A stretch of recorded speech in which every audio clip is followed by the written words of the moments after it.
দুর্গাপুর পূর্বের প্রার্থী সীমান্ত চট্টোপাধ্যায় প্রচারে বের হয়ে সাফ জানিয়েছিলেন, বামেদের ভোট বিজেপিতে যাচ্ছে, এটা প্রচার। শ্রমজীবী ভোটার যাকে ইচ্ছা তাকে ভোট দিতে পারে, ভোট কারো সম্পত্তি নয়, ভোটার কারো সম্পত্তি নয়। কিন্তু সিপিএম প্রার্থী মুখে এসব বললেও দুর্গাপুর ইস্পাত নগরীতে চলছে জোর চর্চা।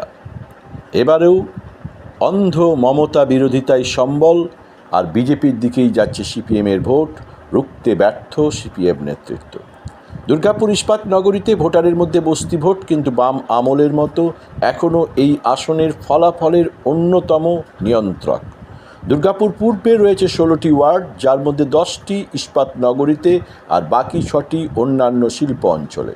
মূলত বস্তি ভোটারদের মধ্যে 95% এখন আর সিপিএমের ওপর আস্থা রাখেনি বা রাখছে না। অবসরপ্রাপ্ত ইস্পাতকর্মী এবং কর্মরত ইস্পাতকর্মী যারা ইস্পাত কারখানার আবাসন লিজ লাইসেন্সিং প্রথায় লিজ নিয়েছেন, তারা চরম সমস্যায় ভুগছেন। কার্যত এ নিয়ে সিটু সেভাবে দৃঢ় আন্দোলন করতে পারেনি। আইএনটিটিইউসি নিজেরা নিজেদের গোষ্ঠীদ্বন্দ্ব নিয়েই ব্যস্ত। এই অবস্থায় চরম আতঙ্কের মধ্য দিয়েই বাস করছেন এক বৃহৎ ইস্পাত নগরীর আবাসনের বাসিন্দারা। লিজ আবাসন এবং তা নিয়ে ইস্পাত কর্তৃপক্ষ অবসরপ্রাপ্ত ইস্পাত নগরীর কর্মীদের মধ্যে যে টানাপোড়েন চলছে, তা ভোটে ভালো প্রভাব ফেলবে বলে মনে করছেন রাজনৈতিক মহল এবং রাজনৈতিক বিশেষজ্ঞরা। কিন্তু দেখা যাচ্ছে নিচুতলার সিপিএমের একাংশ কিন্তু সুটি বিজেপি প্রার্থীর দিকেই যাচ্ছে। ইস্পাত নগরীতে হাওয়ায় ভাসছে যে দুর্বল প্রচার এবং শুধুই মমতা বিরোধিতা, প্রয়োজনীয় সমস্যার সমাধান। কিন্তু সিটু নেতৃত্ব সেভাবে সক্রিয় আন্দোলন গড়ে তুলতে পারেনি। বেতন সমস্যা, নিয়োগ সমস্যা, হাসপাতাল সমস্যা নিয়ে সিটু নেতৃত্ব সেভাবে কড়া আন্দোলন গড়ে তুলতে পারেনি। তার ফল 26-এ ভুগতে হবে সিপিএমকে বলেই মনে করছে ইস্পাত নগরী। ইস্পাত নগরীর মধ্যে তৃণমূলের মধ্যে ব্যাপক গোষ্ঠীদ্বন্দ্ব রয়েছে, ফলে তৃণমূল এখানে সেই গোষ্ঠীদ্বন্দ্ব কাটিয়ে তৃণমূলের দিকে ভোট আনার ব্যাপারেও কিন্তু ব্যর্থ হবে। সিপিএমের কিছু বাঁধা ভোট ছাড়া আর কিছুই পরিবর্তন হবে না গত 2 নির্বাচনের তুলনায়। বামের ভোট রামে যাচ্ছেই এমন মত বাতাসে ভাসছে। তবে সময় বলবে সিপিএমের হাতে থাকা 16 দিন সিপিএম কিভাবে ব্যবহার করবে।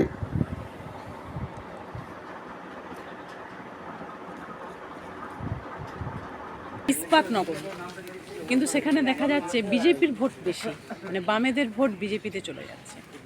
কি বলবেন? একটা কথা, একটা চল আছে, বামেদের ভোট বিজেপিতে চলে গেছে। আচ্ছা, বিজেপি গোটা ভারতবর্ষে 2 থেকে 180 হলো, 2টো সিট ছিল, সেখান থেকে 180। কাদের ভোট নিয়ে হয়েছে? ভোট কারোর নিজের সম্পত্তি নেই। কিন্তু দেখা যাচ্ছে যে ভোট তো কারোর সম্পত্তি নয়। ভোট হচ্ছে শ্রমজীবী মানুষের ভোট। শ্রমজীবী মানুষের ভোট, তারা যাকে মনে করবে তাকে দেবে, যাকে মনে করবে না দেবে না। করে দিয়েছে এবং সেই নোটিশে বলেছে যে আপনারা নতুন স্কিমে আসেননি, নতুন স্কিম অ্যাভেল করেননি, আপনাদের লাইসেন্স বাতিল হয়ে গেছে, আপনাদেরকে বহুবার সুযোগ দেওয়া হয়েছে, সেই সুযোগ আপনারা অ্যাভেল করেননি। এবার আপনাদের কোয়ার্টার থেকে কেন উচ্ছেদ করে দেওয়া হবে না তার কারণ দর্শান শো কজ নোটিশ ইস্যু করেছে এবং একটা নির্দিষ্ট তারিখ দিয়ে, এক একজনের ক্ষেত্রে এক একটা তারিখ দিয়েছে এবং সময় দিয়েছে, দিয়ে দেখা করতে বলেছে টিএ বিল্ডিং এ, এবং বলেছে যে টাকা পয়সা যা কোম্পানির প্রাপ্য রয়েছে সেগুলো আদায় করার জন্য যা ব্যবস্থা করার ওরা করবে এবং কোয়ার্টার থেকে আমাদেরকে উচ্ছেদ করে দেবে। এর বিরুদ্ধে আমরা কোম্পানির কাছে তীব্র প্রতিবাদ জানাচ্ছি। আমি আর বিশেষ কথা এগোবো না, আপনারা অনেকক্ষণ ধরে, দীর্ঘ সময় ধরে অপেক্ষা করছেন। বাকি যা কথা বলার মাননীয় শ্রী চন্দ্রশেখর ব্যানার্জি মহাশয় বলবেন। আমরা এখানকার যে নাগরিক পরিষেবা সবাই মিলে করে তুলব, এবং যেহেতু আমরা দীর্ঘ সময় আছি, কোম্পানি বলছে আমরা সেই আশা ভরসায় কোয়ার্টার নিয়েছিলাম। 8 সালে যখন আবার কোয়ার্টার দেওয়ার কথা হলো, তখনও হচ্ছে যারা ছিলেন তারা সেই আশা ভরসায় যে কোম্পানি যা শর্ত দিয়ে আমাদের কোয়ার্টার দিচ্ছে সেই শর্ত অনুযায়ী কোম্পানি তার বিষয়টা লাগু রাখবে। কিন্তু আমরা এসে দেখলাম যে 15 সালে এবং পরবর্তীকালে 23 এবং 24 সালে তারা নতুন করে একটা স্কিম নিয়ে এলো এবং সেই স্কিমে এখন সবাইকে আসতে বলছে এবং সেই স্কিমের ক্ষেত্রে আমরা দেখলাম সমস্ত কিছু যেমন আর্থিক বোঝা চাপানো হয়েছে, তার সঙ্গে সিকিউরিটি মানি যে কোনো ক্ষেত্রে একবার হয়, এখানে আমরা দেখলাম যে পর্যায়ক্রমে বাড়ানো হয়েছে। আমরা কোম্পানিকে বলেছি কোনো মতেই সিকিউরিটি মানি যার জানিয়েছেন সেটাই থাকবে, দ্বিতীয়বার আর কেউ সিকিউরিটি মানি দেবে না। দ্বিতীয় হচ্ছে যে প্রত্যেকটা পরিবার আছেন, তাদের বয়স হয়েছে, স্বাভাবিক নিয়মে তারা চলে যাবেন, তার যে পরিবার থাকবে তাকে থাকার ব্যবস্থা করে দিতে হবে। একটা সময় তারা লিগ্যাল হেয়ার দিলেন, আবার তারা লিগ্যাল হেয়ার তুলে নিলেন।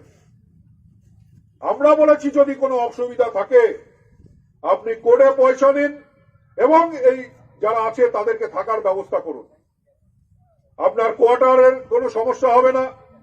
আপনি নির্দিষ্ট কোর্টে পয়সা নেবেন এবং তার ছেলে অথবা মেয়ে যারা সেই কোয়ার্টারে আছে তারা যেন সুষ্ঠুভাবে থাকতে পারে। আপনার বিষয় হচ্ছে পয়সা আর মানুষের বিষয় হচ্ছে কোয়ার্টারে থাকা। সুতরাং এইটা যেন স্থিতাবস্থা বজায় থাকে সেটা করতে হবে।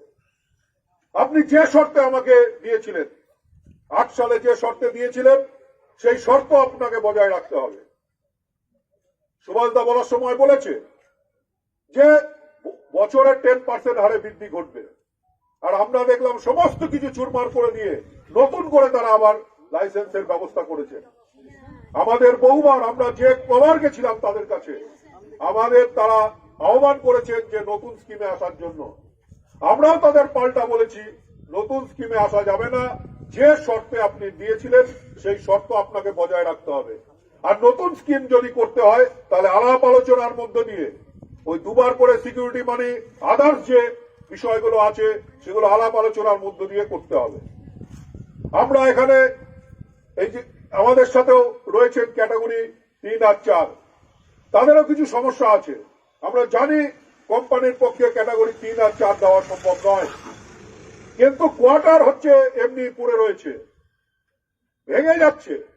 আমরাও যে কোয়ার্টার নিয়েছি ভগ্ন দশায় সকলে আমরা কোয়ার্টার নিয়েছি, সেই কোয়ার্টারকে লক্ষ লক্ষ টাকা খরচ করে, কারণ স্থায়ী যদি থাকতে হয় আমাকে, আমার বাসস্থান যদি ঠিক রাখতে হয়, মাথার উপরে জল পড়া যদি বন্ধ করতে হয়, যাতে বাড়ি কারেন্ট না হয়ে যায় তার জন্য ইলেকট্রিসিটি যদি ঠিক রাখতে হয়, তার জন্য কোম্পানি পয়সা দেয়নি, আমরা পয়সা দিয়ে সেই বাড়ি ঠিক করেছি। বাড়ি যারা ভাড়া দেয় ভাড়ার মালিক সেই কাজ করে, আর এখানে উল্টো হচ্ছে, ভাড়াও নেব কাজও তোমরা করবে। দুটো জিনিস একসাথে হয় না। কোম্পানির যারা বড় বড় অফিসার আছেন তারা আমার থেকে অনেক বড় শিক্ষিত, তারা অনেক কিছু জানেন। সুতরাং তাদের কাছে আমরা অনুরোধ করব যে শান্ত মাথায় সুষ্ঠুভাবে সকলের সাথে আলাপ আলোচনা করে একটা মীমাংসার রাস্তায় আসুন।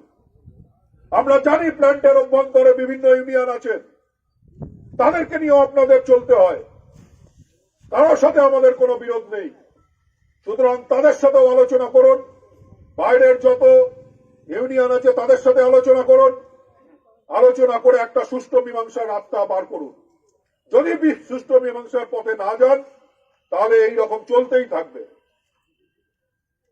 সুতরাং আরো যারা আছেন কন্ট্রাক্টর ওয়ার্কাররা আছেন, একটা অংশের কন্ট্রাক্টর ওয়ার্কারকে কোয়ার্টার দিয়েছেন, তাদেরকে কোঅপারেটিভকে কোয়ার্টার দিয়েছেন। কোঅপারেটিভের যারা ছিলেন তাদের এই টার্মে আমাদের আন্দোলনের ফলে রিনিউ করার একটা সুযোগ দিয়েছেন, কিন্তু নতুন যারা রিটায়ার করেছে প্রচুর কোয়ার্টার ফাঁকা আছে, যেখানে জবরদখল করে একটা অংশ টাকা কামাচ্ছে। তো সেখানে তাদেরকে কেন কোয়ার্টার দিচ্ছেন না? কোয়ার্টার গুলো তো সুরক্ষিত থাকবে, টাউনশিপ দেখতে সুন্দর হবে,